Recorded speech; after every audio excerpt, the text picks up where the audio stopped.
আমাকে আপনাকে আজকের এই মাহফিলে আসার বসার কথা বলার সুযোগ দিচ্ছেন, শুকরিয়াতান পড়েন আলহামদুলিল্লাহ। লাখ কোটি দরুদ ও সালাম ওই নবীর নূরানি কদম মোবারকে, যিনি হায়াতুন নবী, নূর নবী, গায়েবের খবর দেনে ওয়ালা হুজুর নূর সাল্লাল্লাহু আলাইহি ওয়াসাল্লামের উম্মত হিসাবে আল্লাহ পাক আমাদের সকলকে কবুল করেছেন। এই জন্য শুকরিয়াতান আবারও পড়ি আলহামদুলিল্লাহ। এই বৈরী আবহাওয়ার মাঝে কোথাও না কোথাও বৃষ্টি হচ্ছে, তুফান হচ্ছে।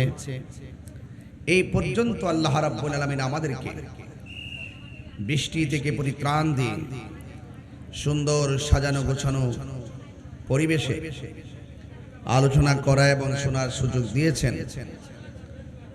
মহান রবের দরবারে আবারও শুকরিয়াতান করি আলহামদুলিল্লাহ। প্যান্ডেলের ভিতরে জায়গা নেই, বাহিরে রাস্তাঘাটে মানুষ, এলইডি প্রজেক্টর লাগানো হয়েছে। অনেক মা বোনরা আজকের আলোচনা শুনছেন। 10 দিন ব্যাপী মাহফিল, উলামায়ে কেরাম এক একজন এক এক ভাষায় কথা বলবেন। আল্লাহ পাক যেন আমাদের সকলকে আমল করার তৌফিক দান করে, বলুন আমিন। ইন্তেজামিয়া কমিটির পক্ষ থেকে আমাকে বিষয় দেওয়া হয়েছে ইমাম হাসান রাদিয়াল্লাহু তাআলা আনহুর খেলাফত এবং শাহাদাত। বর্তমান প্রেক্ষাপটে খুবই গুরুত্বপূর্ণ আলোচনা এবং বর্তমান প্রেক্ষাপটে ঈমান আকীদা রক্ষার প্রশ্নে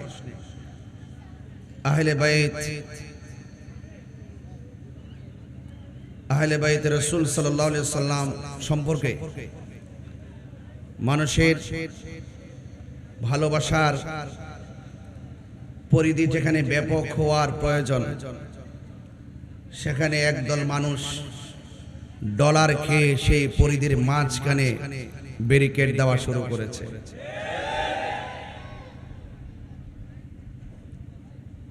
সত্যিকার অর্থে যারা আহলে বাইতকে ভালোবাসেন, এরা কখনো টাকা খেয়ে ঈমান বিক্রি করতে পারে না।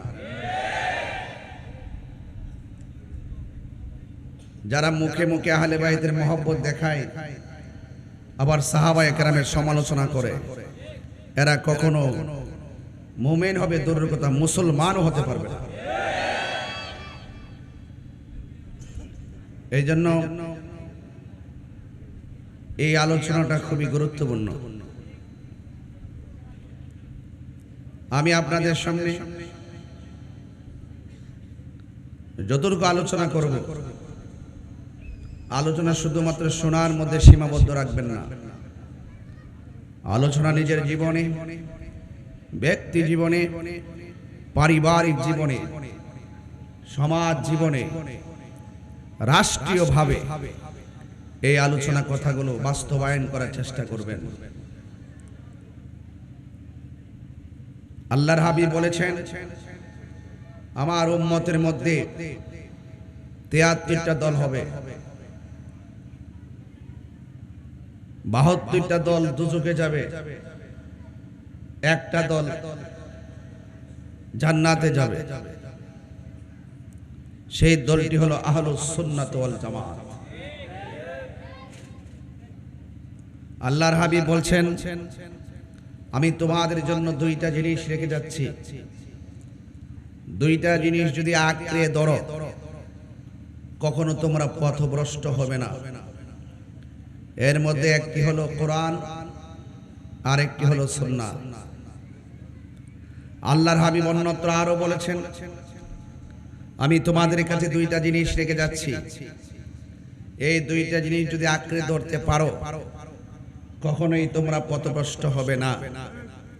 একটা হলো কোরআন, আর একটা হলো আমার আহলে বাইত। এই দিকটা বললো সুন্নাহ, এই দিকটা বললো আহলে বাইত। ওইদিকে কোরআন, এইদিকেও কোরআন। কোরআন সেও পড়বে, কোরআন তুমিও পড়বে, কোরআন আমিও পড়ব। কাহারও কোরআন সিনায় গিয়ে আলোকিত হবে, কাহারও কোরআন কণ্ঠের নিচে ঢুকবে না। যাদের তেলাওয়াত সিনা পর্যন্ত ঢুকবে তারাই আহলে বায়েতকে মহব্বত করবে। মাথায় পাগড়ি সবারই আছে, মুখে দাড়ি সবারই আছে, ওযু গোসল সবারই আছে, কিন্তু সবাই মুমিন হতে পারবে না। কারবালার ঘটনা যদি কোনো ইহুদি খ্রিস্টান ঘটাতো, মনটার মধ্যে বুঝ দিতাম তাদের সাথে আমাদের ধর্মীয় দাঙ্গা আছে। কারবালার ঘটনা যারা ঘটাইছে, মাথার মধ্যে পাগড়ি ছিল, মুখের মধ্যে দাড়ি ছিল, ফোরাতের পানি দিয়ে ওযু করেছে। কথা বলেন ঠিক কিনা বলেন? এরপরে নবী পাকের আওলাদদের গলায়, আহলে বায়তের গলায় তারা ছুরি চালিয়েছে। তাদেরকে আপনি মুসলমান বলবেন? তাইলে বোঝা গেল সব পাগল যেমন পাগল না, সব মুসলমান মুমিন না। কথা কোন ঠিক কিনা বলেন? এই জন্য আমি বলবো আপনাদেরকে, শুধুমাত্র মাথায় পাগড়ি টুপি আর নামাজ কালাম দেখে, কপালের দাগ দেখে মনে করবেন না সে খাঁটি মুমিন। রাসূল বলছেন দুইটা জিনিস রেখে যাচ্ছি, একটা হলো কোরআন আর একটা হলো সুন্নাহ। এখানে এটা বললেই চলতো, কেন ওই হাদিসটা বললেন? একটা হলো কোরআন আর একটা হলো আহলে বায়েত। দেখেন রাসূল যে গায়েবের খবর দেনেওয়ালা, তার বাস্তব প্রমাণ এখন মিলে গেছে। কারণ আমরা সারা জীবন আহলুস সুন্নাত ওয়াল জামাত ব্যবহার করেছি, এখন অনেক মানুষ আছে তারাও নিজেকে আহলুস সুন্নাত ওয়াল জামাত দাবি করে। এই জন্য রাসূল ওই হাদিসটা রেখে দিয়ে গেছেন, যারা প্রকৃত সুন্নি হবে তারা আহলে বায়েতের মহব্বতে হৃদয়কে আলোকিত করে দিবে। কথা বলেন ঠিক কিনা বলেন? আমার ভাইয়েরা, এই মাহফিল সাজাইছেন ভালো কথা, লাইটিং খুব চমৎকার। আমি তো দেখতেছি আহলে বায়েতের রাসূল সাল্লাল্লাহু আলাইহি সাল্লামের আশিকদের হৃদয় আরো বেশি চমৎকার।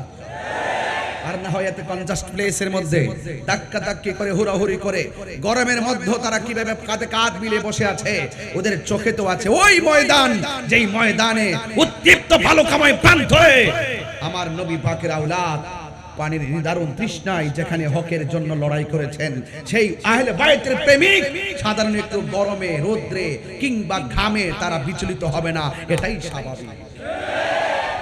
আমার ভাইয়ের, আমার খুব বেশি লম্বা না, ঘন্টা খানেকের ভিতরে ওয়াজ ইতি টানবো। তবে কথা হলো একটাই, আমরা হকের উপরে থাকতে চাই কি চাই না? প্রকৃত সুন্নি কারা? প্রকৃত সুন্নি হলো আহলে বায়েতের রাসূল সাল্লাল্লাহু আলাইহি সাল্লামকে মাথায় রেখে ভালোবাসবে। সুবহানাল্লাহ বলবেন না? প্রকৃত সুন্নি কারা? যারা সাহাবায়ে কেরামদেরকে হৃদয়ে রেখে ভালোবাসবে। সুবহানাল্লাহ বলবেন না? এই জন্য যারা আহলে বায়েতের রাসূল সাল্লাল্লাহু আলাইহি সাল্লামকে মহব্বত করে, যারা সাহাবায়ে কেরামদেরকে মহব্বত করে, তারাই সুন্নি। কথা বলেন ঠিক কিনা? তাইলে আমরা খারিজিও না, আমরা শিয়াও না, আমরা সুন্নি। কথা বলেন ঠিক কিনা? ইমামে হাসান রাদিয়াল্লাহু তাআলার খেলাফত 6 মাস, কয় মাস? পঞ্চম খলিফা। চিৎকার মেরে কন্যা মারহাবা। ভেজাল আছে? সন্দেহ আছে? কোনো অসুবিধা আছে? কিভাবে তাকে দুনিয়া থেকে বিদায় করেছে, কিভাবে বিদায় করেছে, কাকে বিদায় করেছে, কাকে বিদায় করেছে, কিভাবে বিদায় করেছে? কলিজার টুকরা দুইটা পুতুলকে একজনকে বিস্মান করিয়ে শহীদ করে দিল, আরেকজনকে উত্তপ্ত ভালুকাময় প্রান্তরে গলার মধ্যে ছুরি চালিয়ে শহীদ করে দিল। এগুলো কি সাধারণ কোনো ইতিহাস? তাইলে বোঝা গেল যুগে যুগে যুগে যুগে মুসলমানদের ক্ষতি ইহুদি খ্রিস্টানরা বেশি করতে পারে নাই। যুগে যুগে যুগে যে ইসলামের আর হকের বিরুদ্ধে সবচাইতে বেশি ক্ষতি করেছে মুনাফিকের দল। কথা বলেন ঠিক কিনা? এই মুনাফিক পটিয়াতে আছে না নাই? হাত তুলে বলা আছে না নাই বলেন?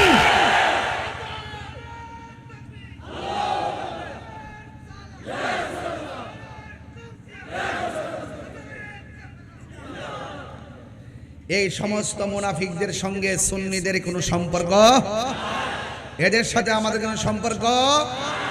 আমরা মুমিন। আমরা কি? আমরা যেমন করে আজানের আগে দুরূদ সালাম মানি, আমরা আজানের পরেও দুরূদ সালাম মানি, আমরা জানাজার পরে যেমন দুরূদ সালাম মানি, জানাজার পরেও দুরূদ সালাম, আমরা দোয়া দুরূদ মানি। কথা বলেন ঠিক কিনা? তাইলে আমরা সাহাবায়ে কেরামকে যেমন ভালোবাসি, আহলে বায়েতকে বেশি ভালোবাসি। আহলে বায়েত তো ওনারা হলেন স্পেশাল, যাদেরকে উসিলা করেই মহান রব পৃথিবীটা সাজিয়েছেন। জোরে কন্যা সুবহানাল্লাহ। খবরদার, খবরদার, সুন্নিরা সাবধান থাকবেন, সুন্নিরা সাবধান থাকবেন। অনেক ভয় লাগে এখন আপনাদেরকে নিয়ে। বাতিলদের সাথে পারেন না, সুন্নি সুন্নি লাগতে পারেন ভালো করে। নিজের ঘরে নিজে আগুন দেওয়ার ইতিহাস নতুন না, এটা পুরান। ১৫০০ বছর আগে আমাদের গলায় আমরাই ছুরি চালাই দিছি। এর হেরে কি দোষারোপ করবো? কথা বলেন ঠিক কিনা? দেখেন না ইসরায়েলের গুন্ডা বাহিনী কিভাবে গাজায় আক্রমণ করেছে। বহুত ক্ষমতাসীন রাষ্ট্র চুপ করে বসেছিল। কেন চুপ করে বসেছিল? ওরা যদি রুখে দাঁড়াই যাইত তাহলে এই সুযোগ কি তারা পাইতো? শুরু থেকে আমরা অনেক নিজেদের উপরে নিজের কুড়াল মেরেছি, নিজেদের মাথায় নিজের আঘাত করেছি। আর আঘাত করবেন না। এখন হাতে হাত রাখুন, কণ্ঠ উজাড় করে দিয়ে বলুন, এটা অন্য কারো দেশ না, এটা আউলিয়া কেরামের দেশ। কথা বলেন ঠিক কিনা বলেন? বলি আল্লাহর মাজার কি ভাঙবো নাকি সুরক্ষা দিব? সুরক্ষা দিতে কারা কারা প্রস্তুত আছেন? দুই হাত তুলে স্লোগান দেবেন ইনশাআল্লাহ।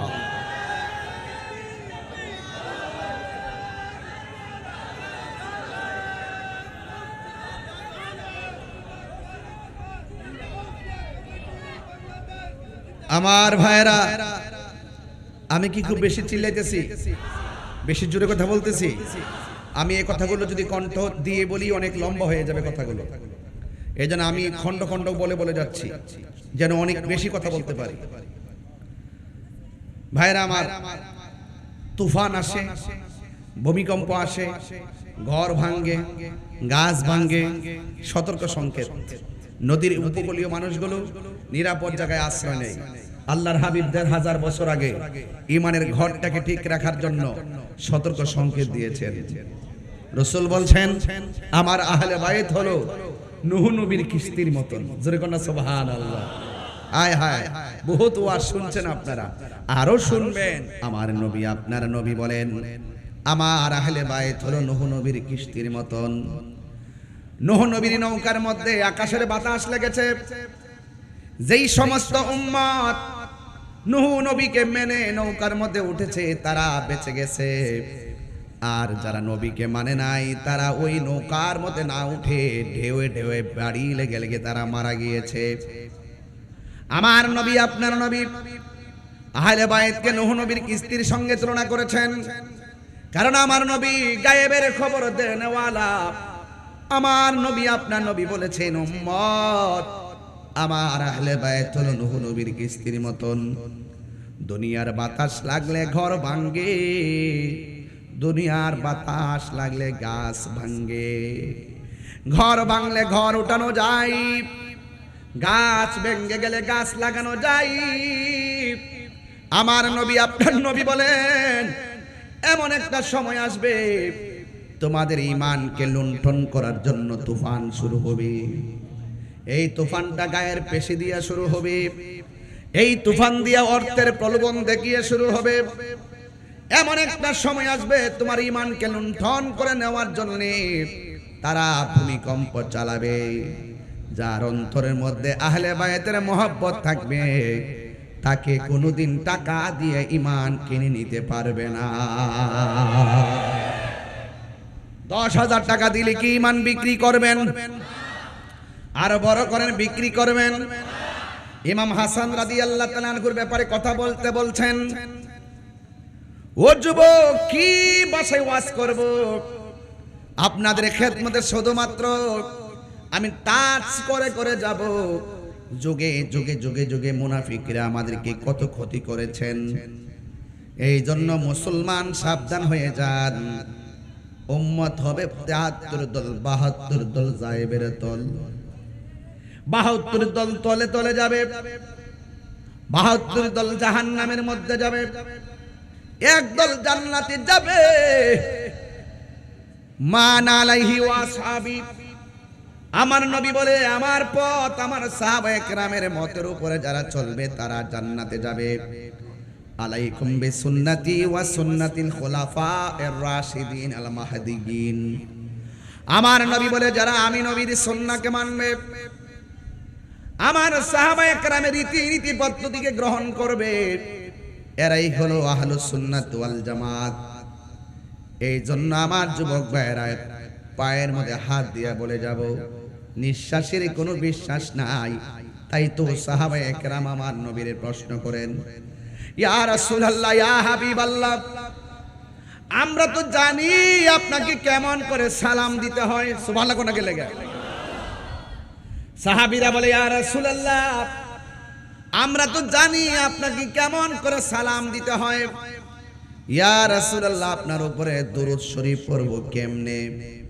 আমার নবী বলে, উম্মত, আল্লাহুম্মা সাল্লি আলা মুহাম্মাদ ওয়া আলা আলি মুহাম্মাদ। সুবহানাল্লাহ রে, নবীর উপরে দরুদ শরীফ পড়ি। এবার আমার নবী যে বলতে পারতেন আল্লাহুম্মা সাল্লি আলা মুহাম্মাদ, হে আল্লাহ আমরা দরুদ পড়তেছি নবীর উপরে, এতটুকু বললে চলতো। আমার নবী বলছেন ওয়া আলা আলে মুহাম্মদ। আলে মুহাম্মদ মানে হলো আহলে বাইত। নামাজের ভিতরে এমপিরে সালাম দিলে নামাজ বাতিল হইয়া যায়, আর নামাজের ভিতরে নবীর আহলে বাইতকে সালাম না দিলে নামাজ বাতিল হয়ে যায়। কথা বলেন ঠিক কি না বলেন? তাইলে বোঝা গেল যারা ইমামে হাসান রাদিয়াল্লাহু তাআলা আনহুর বিরুদ্ধাচরণ করেছে, যারা এই সুন্দর জবানের ভিতরে বিষ ঢেলে দিয়েছে, আপনারা মনে রাখবেন এই ঠোঁটটা সাধারণ ঠোঁট না, এই জবানটা সাধারণ জবান ছিল না। এই ঠোঁটের ভিতরে আমার নবী অসংখ্যবার নিজের ঠোঁট মোবারক দিয়ে চুমা দিয়েছেন। হায়রে ও পটিয়ার বন্ধু, কি করলি কি করলি? কার ঠোঁটের মধ্যে তোরা বিষ পান করাইয়া দিলি রে? যেই ঠোঁটের মধ্যে আমার নবীর ঠোঁট মুবারক দিয়ে চুমা দিয়েছেন। হায় হায়, আল্লাহু আকবার না কেন? কেউ যদি ওদের কষ্ট দেয়, যেন আমায় কষ্ট দেয়, কষ্ট দিল মা ফাতেমা রে। এই ফাতেমা কি পটিয়ার ফাতেমা? এই ফাতেমা কি চট্টগ্রামের ফাতেমা? হায় রে, এই ফাতেমা কে গো? শুনেন শুনেন, আমার নবী ফজরের নামাজ আদায় করলেন। আল্লাহু আকবার। ফজরের নামাজ আদায় কইরা মসজিদ থেকে বের হলো গো, আমার নবীর গায়ে মোবারকের মধ্যে একটা চাদর জড়ানো। সুবহানাল্লাহ কোন না কেন? জোরে কোন আল্লাহু আকবার। এই চাদরের রংটা কি? কয় চাদরের রংটা হলো কালো রঙের চাদর। আমার নবী চাদর মোবারক কইরা বের হয়েছেন। ওই মুহূর্তে পাঞ্জাতনের সদস্য, আহলে বায়াতের অন্যতম সদস্য, বেলায়েতের সম্রাট, মারিফতের সম্রাট, মুশকিল কুশা হায়দার কাররার শের খুদা মৌলা আলী রাদিয়াল্লাহু তাআলা আনহু আসলেন। আমার নবী মৌলা আলী রাদিয়াল্লাহু তাআলা আনহুকে চাদরের ভিতরে ঢুকায়া ফেললেন। এরপরে ইমাম হাসান আসলেন। ইমাম হাসান এখানে আছে না নাই? আরে আছে না নাই? আমার নবী চাদরের ভিতরে ঢুকাইলেন। এরপরে ইমাম হুসাইন রাদিয়াল্লাহু তাআলা আনহু আসলেন। আমার নবী চাদরের ভিতরে ঢুকাইলেন। মা ফাতেমা জোহরা রাদিয়াল্লাহু তাআলা আনহা আসলেন। আমার নবী মা ফাতেমাকে সেখানে ঢুকালেন। সুবহানাল্লাহ কোন না কেন? এই ফাতেমা পটিয়ার ফাতেমার মতো না রে। আমি সহজ সরল ভাষায় কথাগুলো বলে যাচ্ছি বুঝার জন্য। আমার নবী আপনার নবী বলে, ও পৃথিবীর মানুষ, আমার চাদরের ভিতরে যেই চারজনকে আমি ঢুকাইলাম, এরাই হলো আমার আহলে বাইত। আর চিৎকার মেরে কন্যা আল্লাহু আকবার। এই জন্য আমি সুর দিয়া বললাম, কেউ যদি ওদের কষ্ট দেয়, যেন আমায় কষ্ট দেয়, কষ্ট দিল মা ফাতেমারে বলো কষ্ট দিল মা ফাতেমারে বলো কেউ যদি ওদের কষ্ট দেয় যেন মাই কষ্ট দেই বলো কেউ যদি ওদের যেন মাই কষ্ট দেয় কষ্ট দিল মা ফাতেমারে কষ্ট দিল মা ফাতেমারে জান্নাতের সরদার যারা কেমনে সুরি চালায় কি জবাব দিবে হাসরের বেলা আল্লাহু আকবার কোন না কেন? আরে সুন্নিদের কিছু নাই, সুন্নিদের অন্তরে আহলে বায়তের মহব্বত আছে। কথা বলেন ঠিক কিনা বলেন? আমার যুবক ভাইরা তাদের মর্যাদা শুধু আমি একটু তুলে ধরবো, তারপরে মূল ঘটনায় যাব। আন আবি হুরায়রা রাদিয়াল্লাহু তাআলা আনহু قال হযরত আবু হুরায়রা রাদিয়াল্লাহু তাআলা আনহু থেকে বর্ণিত, তিনি বলেন খরাজা আলাইনা রাসূলুল্লাহ সাল্লাল্লাহু তাআলা আলাইহি ওয়াসাল্লাম, আমরা একদিন আমার নবীর সঙ্গে বের হলাম। ওয়া মাহু, আমরা দেখেছি আমার নবীর সঙ্গে একজন সন্তান ছিল, আমার দয়াল নবীর আদরের নাতি, যার নাম হলো ইমামে হাসান। আমার যুবক ভাইরা ঘুমিয়ে গেছেন আপনারা? আল্লাহু আকবার বড় করে বলেন না। এই হাদিসগুলো আমল করার দরকার আছে না নাই? এবার তিনি বলতেছেন আমরা একদিন নবীর সঙ্গে বের হয়েছি। ওয়া মাহু আল হাসান, আমার নবীর সঙ্গে ছিল হাসান, আর একজন ছিল ওয়া হুসাইন, আর একজন ছিল ইমামে হুসাইন। এই শুধুমাত্র তাই নয়, ওই সাহাবী হযরত আবী হুরায়রা রাদিয়াল্লাহু তাআলা আনহু বলেন হাযা আলা আতিকিহি ওয়া হাযা আলা আতিকিহি, আমার নবীর সাহাবী আবু হুরায়রা বলে, ও পৃথিবীর মানুষ, আমরা দেখেছি নবীর সঙ্গে যে দুইটা সন্তান, নবীর আদরের দুলাল নাতি, একজন আমার নবীর এক কাঁধের উপরে, আর একজন আমার নবীর আরেক কাঁধের উপরে। জোরে কন্যা সুবহানাল্লাহ। আল্লাহু আকবার বলেন না কেন? তাইলে আমার নবীর সেই আদরের দুলালকে আমার নবী এত মহব্বত করতেন। আখাযা বিয়াদি হাসানিন ওয়া হুসাইনিন, আমার নবী হাসানের হাতের মধ্যে ধরলেন, হুসাইনের হাতের মধ্যে ধরলেন। ধরার পরে বলতেছেন, ও পৃথিবীর মানুষ, তোমরা যারা আমি নবীরে ভালোবাসতে চাও তারা আমার হাসান হুসাইনকে ভালোবাসো। সুবহানাল্লাহ না কেন? আপনারা কে বলবেন যে আমি হুসাইনকে টানছি কেন? এটা আমার ঈমানি তাগত থেকে টানছি।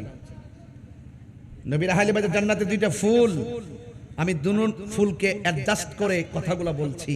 চিৎকার মেরে কন্যা মারহাবা। এটা আমার হক। এটা কি? এখানে আহলে বাইত রাসূল সাল্লাল্লাহু আলাইহি সাল্লামের টোটাল আয়োজনটার উপরে আমি আহলে বাইতকে কুট করে আলোচনায় ঢুকছি, কারণ বরকতের জন্য। জোরে বলেন না সুবহানাল্লাহ। এজন্য মাথা রেখে কথাগুলো শুনবেন। সবাই আমার সাথে পড়েন, লা ইলাহা লা ইলাহা ইল্লাল্লাহ, লা ইলাহা লা ইলাহা ইল্লাল্লাহ। বলুন লা ইলাহা, ও লা ইলাহা, ও লা ইলাহা, লা ইলাহা ইল্লাল্লাহ, লা ইলাহা। হাসবি রব্বি জাল্লাল্লাহ মা ফি কলবি গায়রুল্লাহ। পুরো নূর মুহাম্মদ সাল্লাল্লাহু লা ইলাহা ইল্লাল্লাহ লা ইলাহা ইল্লাল্লাহ লা ইলাহা লা ইলাহা ইল্লাল্লাহু মুহাম্মাদুর রাসূলুল্লাহ সাল্লাল্লাহু আলাইহি ওয়াসাল্লাম। চিৎকার মেরে বলেন না আল্লাহু আকবার। তাইলে ওই ইমামে হাসান আলী রাদিয়াল্লাহু তাআলা আনহুকে মহব্বতের দরকার আছে না নাই? ও যুবকের দল, শুধুমাত্র তাই নয়, আমার নবী তাদেরকে কেমন ভালোবাসতেন, কোন ভালোবাসার গলার মধ্যে ছুরি চালাইলি আর কোন ভালোবাসার ফুলের মুখের মধ্যে বিষ ঢেলে দিলি, ইতিহাস জানার দরকার আছে না নাই? হাই রে, আরেকটা হাদিস আমার চোখে বেশি আসলো। আন আবি হুরায়রা রাদিয়াল্লাহু তাআলা আনহু قال কুন্না নুসাল্লি মা রাসূলিল্লাহি সাল্লাল্লাহু আলাইহি ওয়াসাল্লাম ইশা। হযরতে আবি হুরায়রা রাদিয়াল্লাহু তাআলা আনহু ডাক দিয়ে বলেন, হযরতে আবি হুরায়রা রাদিয়াল্লাহু তাআলা আনহু থেকে বর্ণিত, তিনি বলেন কুন্না নুসাল্লি মা রাসূলিল্লাহি সাল্লাল্লাহু আলাইহি ওয়াসাল্লাম আল ইশা। আবু হুরায়রা রাদিয়াল্লাহু তাআলা আনহু বলেন, আমরা একদিন আমার নবীর সঙ্গে ইশার নামাজ আদায় করতেছিলাম। জোরে জোরে কি সুবহানাল্লাহ বলা যাবে না? যারা নবীর পিছনে ইশারার নামাজ পড়ে সেই সাহাবীদের দাম কম না বেশি? এই যে পটিয়ার পোলাপান যেভাবে বসে আছে, আজকে তো আমরা শুনতেছি কারবালার মাঠে পানি বন্ধ করে দিয়েছিল। গত কয়েকদিন আগে যে ফিলিস্তিন যে ইসরায়েলে যে আক্রমণ করলো, ফিলিস্তিনের মানুষ যখন অনাহার ছিল, সবাই বাংলাদেশ থেকে খাবার নিয়ে নিয়ে গেছে, এখনো খাবার পাঠাচ্ছে। গৌসে কমিটি বাংলাদেশের পক্ষ থেকে খাবার পাঠাইছে। আমি গুনাহগার পর্যন্ত আমার সাধ্য অনুযায়ী আমি টাকা পাঠাইছি, সেখানে খাবার পাঠাইছি। আমাদের অনেক সুন্নি ভাইরা ওখানে কিন্তু খাবার নিয়ে যাচ্ছে। এখনো আমার উস্তাদ উপাধ্যক্ষ আল্লামা আবুল কাসেম ফজলুল হক হুজুর আর নুসরা ফাউন্ডেশনের মাধ্যমে ওই ইসরায়েলের আগ্রাসনের মধ্যে যে ফিলিস্তিনি মুসলমানরা যে নির্যাতিত হচ্ছে, সেই অনাহারী নিষ্পেষিত মানুষের ফিলিস্তিনিদের পাশে দাঁড়াইবার জন্য তিনি খাবার প্যাকেটজাত করে পাঠাচ্ছেন। আমার তো মনে হয় এই এই এই আধুনিকতার ছোঁয়ায় আমরা যেইভাবে খাবার পাঠাচ্ছি, আর এই মুহূর্তে যদি কারবালার ঘটনা ঘটতো আর ইয়াজিদ বাহিনীরা যদি ইবনে জিয়াদের গোষ্ঠী যদি ইমাম আলী মুকামের জন্য ফুরাতের পানি বন্ধ করত, এই বাংলার জমিন থেকে সোনহারার মানুষ, পটিয়ার মানুষ আকাশ পথে উড়ে গিয়ে ইমামে হুসাইনের মুখে পানি ঢেলে দিতাম। কথা বলেন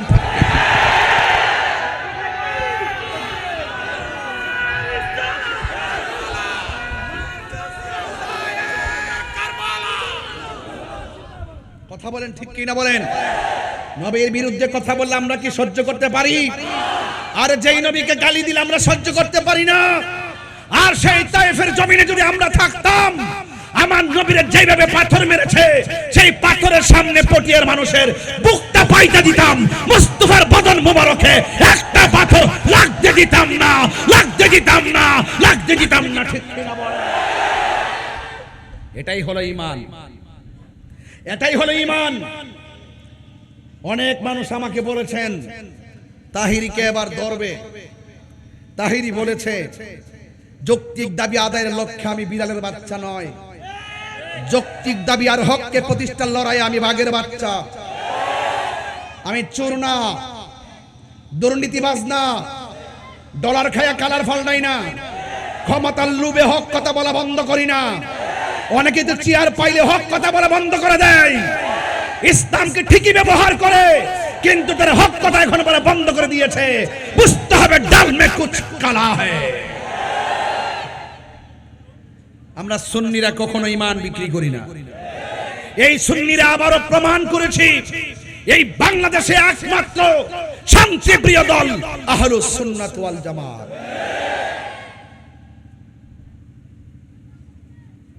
ইমামে আলী মুকাম, ইমামে হুসাইন রাদিয়াল্লাহু তাআলা আনহু যদি চাইতেন মাঠ থেকে পলায়ন করতে পারতেন, তিনি কেন পলায়ন করে নাই? নানার আদর্শকে বাস্তবায়ন করার জন্য। প্রয়োজনে হকের ময়দানে জীবন দিব, কিন্তু ইমাম দিব না।